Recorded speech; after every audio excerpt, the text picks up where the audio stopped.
অনেক অনেক কাল আগে দেবলোকের এক কোণে ছিল এক অবহেলিত মাস, মল মাস। চৈত্র, বৈশাখ, শ্রাবণ সবাই ছিল গৌরবময়। কিন্তু মল মাস ছিল একা, অপমানিত, উপেক্ষিত। সবাই তাকে বলত, তুমি অতিরিক্ত, তোমার কোনো মাহাত্ম্য নেই। এই অপমান সহ্য করতে না পেরে চোখে জল নিয়ে মল মাস পৌঁছে গেল ভগবান বিষ্ণুর শরণে। মল মাস বললেন, প্রভু, সবাই আমাকে তুচ্ছ করে, কেউ আমাকে ভালোবাসে না, আমার কি কোনো মূল্য নেই?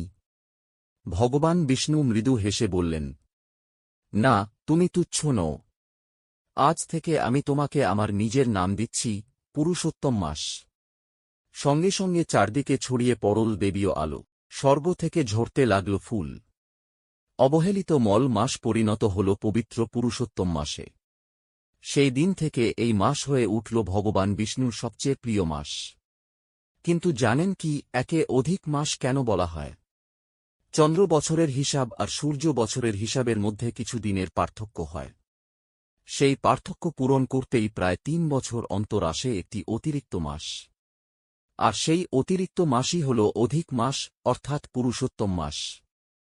এই মাসে ভক্তিভরে প্রার্থনা, দান, পুণ্য আর ভগবান বিষ্ণুর নাম জপ করলে জীবনে আসে শান্তি, সুখ এবং ঈশ্বরের আশীর্বাদ।